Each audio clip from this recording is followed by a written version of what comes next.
kita belajar bahasa Indonesia bersama Ibu Nuri. Nah, anak-anak masih melanjutkan di tema 3 ya materinya, yaitu tentang perubahan wujud benda. Akan tetapi hari ini bersama Ibu Niki kita akan lebih menekankan kepada materi sifat-sifat benda. Ya, ada benda cair, benda padat, dan gas. Oleh karena itu, simak video pembelajaran ini sampai dengan selesai. Anak-anak, sebelum kita belajar, mari kita berdoa dulu. Bismillahirrahmanirrahim. Rabbi jidni ilman warzuqni fahman wa alhiqni bis-sholihin. Amin.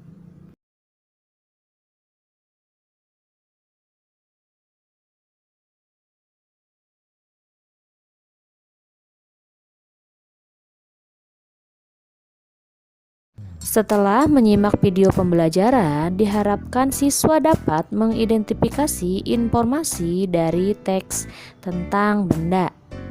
Kemudian untuk materi pembelajarannya sifat-sifat benda dan contohnya. Anak-anak, hari ini kita akan mereview atau mengulas materi kembali ya di tema 3, yaitu materinya subtema 1 dan 2. Coba buka buku pulpena 3B-nya. Anak-anak, sebelumnya pada hari kemarin kita telah mengulas kembali materi perubahan wujud benda ya. Penjelasannya atau artinya dengan Bu Nuri. Pada hari ini kita akan belajar tentang wujud benda, akan tetapi jenis-jenisnya. Kemudian ada contohnya, lalu nanti ada sifat-sifat wujud bendanya. Yang pertama ada padat. Nah, padat berarti contohnya ada kursi, pintu, meja. Nah, ketiga contoh ini terbuat dari kayu ya rata-rata. Kemudian cair, contoh bendanya apa ya? Ya betul, minyak goreng, susu kental, kecap, bensin, dan lain sebagainya. Kemudian gas. Nah, contoh bendanya itu balon gas, tabung gas ya. Kemudian udara juga, awan dan asap. Yang pertama, benda padat. Nah, seperti kita ketahui bahwa benda padat itu ciri-ciri atau sifatnya apa? Keras, wujudnya tidak berubah-ubah atau tidak berubah bentuk jika dipindahkan.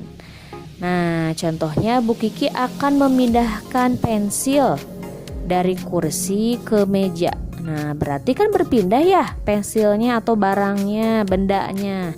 Nah, berubah tidak? Tidak ya, tetap berbentuk seperti semula. Kemudian memiliki berat, betul ya. Jadi memang benda ini yang berbentuk padat itu memiliki berat. Coba kalian kilo atau ukur. Pasti memiliki berat ya benda padat. Nih, Ibu membawa kursi. Itu berat ya. Meskipun keangkat tapi memiliki berat. Yang kedua, wujud benda cair. Sifat-sifat atau ciri-cirinya bagaimana? Ada yang masih ingat? Bentuknya berubah ya. Jadi maksudnya tuh ketika kita membawa gelas isinya air terus tumpah.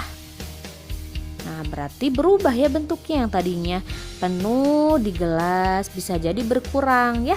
Karena memang airnya tumpah sehingga berkurang ya isinya.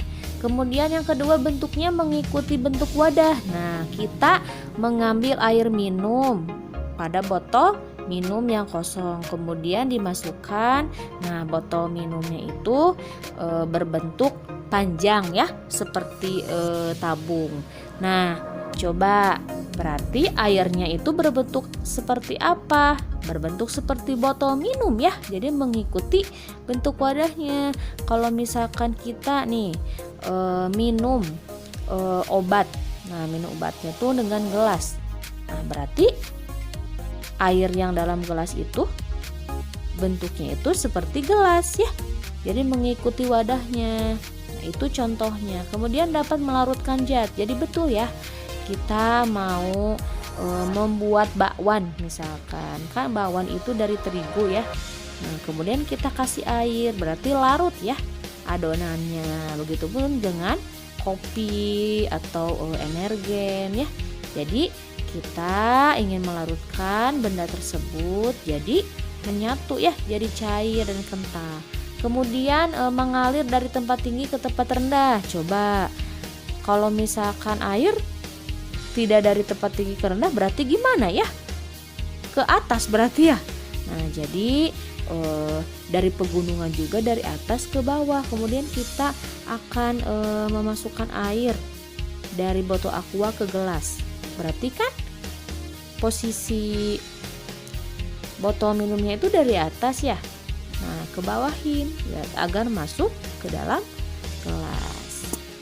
5. Mampu meresap celah-celah kecil. Coba, pernahkah kalian melihat ya wadah yang bolong terus dikasih air, berarti bocor kan tuh wadahnya.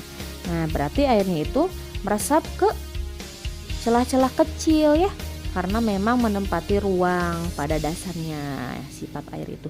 Nah, yang keenam, permukaannya tenang dan selalu datar. Betul ya. Jadi memang pada dasarnya air itu diam ya.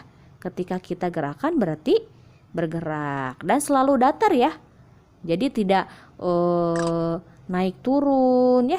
Jadi memang datar permukaannya. Coba kalian bayangkan di botol minum kan airnya itu diam ya. Diam, kecuali kalau kita gerakan berarti bergerak. 7. Menekan ke segala arah. Kemudian yang ketiga ada gas. Nah, ciri-cirinya memiliki bentuk sesuai dengan wadahnya ya. Jadi seperti benda cair, menempati ruang ya. Jadi di tabung gas berarti ada gasnya, berarti di balon gas ada juga ya. Kemudian yang ketiga, bentuk benda gas tidak tetap. Jadi ketika misalkan balon berisi balon gas ya, ini balon gas ya, kemudian sama kita dibuka. Nah, berarti keluar ya udaranya yang ada di dalam balonnya. Berarti ketika kita ikatkan lagi berarti bentuknya berubah, yang tadinya besar balonnya jadi sedikit atau berkurang gasnya yang ada di dalam balon. Sehingga balonnya juga berubah menjadi kecil. Anak-anak, sebelumnya ketika kita mau mencari informasi tentang wujud benda, sifat-sifatnya, kemudian contohnya, kegiatan belajarnya yaitu kita akan mengidentifikasi dulu informasi dari teks tentang benda. Ini judulnya itu benda dari kayu. Simak baik-baik ya. Kayu berasal dari batang pohon yang ditebang. Kayu memiliki kelebihan dan kekurangan. Kelebihan kayu adalah memiliki sifat keras, kuat, mudah dibentuk, dan tahan lama. Kekurangan kayu adalah memiliki sifat mudah lapuk. Kayu dimanfaatkan dengan memperhatikan kelebihan dan kekurangannya. Sifat-sifat kayu yang keras, kuat, mudah dibentuk, dan tahan lama dimanfaatkan untuk membuat perabot rumah. Kita dapat melihat meja, kursi, dan lemari terbuat dari kayu. Namun, kayu memiliki kekurangan, yaitu mudah lapuk. Kekurangan tersebut dapat diatasi dengan melapisi kayu menggunakan cat. Setelah kalian membaca atau mendengarkan dan menyimak teks bacaan tadi tentang benda, nah sekarang kalian ringkas atau kesimpulannya. Jadi, kesimpulannya singkat dan padat saja ya. Kayu berasal dari batang pohon yang ditebang. Kelebihan kayu memiliki sifat keras, kuat, mudah dibentuk, dan tahan lama. Kekurangannya memiliki sifat mudah lapuk. Kayu dimanfaatkan dengan memperhatikan kelebihan dan kekurangannya. Kayu termasuk benda padat. Itu ya kesimpulannya. Kemudian teks yang kedua tentang benda cair. Benda cair juga banyak di sekitar kita. Sekitar 70% permukaan bumi tertutup oleh laut. Apalagi kita karena memang berada di wilayah Indonesia yang banyak perairannya. Contoh benda di sekitar kita yang memiliki sifat cair diantaranya kecap, susu kental, air, minyak goreng, dan bensin. Kemudian masih banyak lagi ya yang lainnya. Kemudian pada botol minum air terlihat bahwa air berbentuk botol minum. Nah, hal itu membuktikan bahwa air dapat mengikuti wadahnya. Contoh lainnya ketika kita memasukkan air ke dalam gelas, posisinya harus dari atas air minumnya. Nah, nanti akan di bawah karena air mengalir dari tempat yang tinggi ke rendah. Jadi kesimpulannya bahwa contoh benda cair diantaranya kecap, susu kental air, minyak goreng, dan bensin. Benda cair memiliki sifat mengikuti wadahnya. Salah satunya itu ya anak-anak. Untuk teks bacaan yang ketiga berhubungan dengan benda gas. Benda gas di sekitar kita judulnya. Gas merupakan salah satu zat yang dapat kita temui di sekitar kita. Salah satu benda yang mengandung gas adalah balon. Balon gas ya, balon mengandung zat gas di dalamnya. Sebelum ditiup, balon tidak mengandung gas. Ketika ditiup, gas yang masuk ke dalam balon akan menekan ke segala arah, sehingga balon membesar. Jika balon ditiup terus-menerus, balon akan meletus. Hal itu disebabkan gas yang ada di dalam balon akan menekan kulit balon hingga pecah.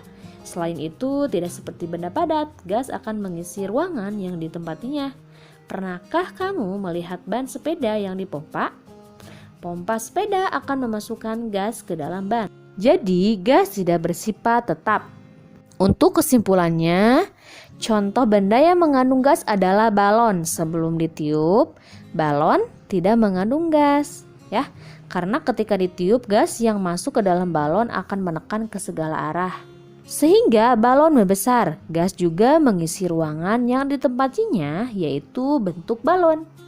Nah anak-anak, cukup sekian ya materi Bahasa Indonesia pada hari ini. Kita telah mereview atau mengulas kembali materi tentang wujud benda, sifat-sifatnya, dan contoh bendanya. Bagaimana? Apakah kalian sudah paham? Insya Allah ya, semakin paham. Dan nanti simak kembali video pembelajarannya ya. Persiapkan diri kalian belajar lebih giat lagi dari sekarang. Karena pada minggu depan kita akan mengadakan latihan soal.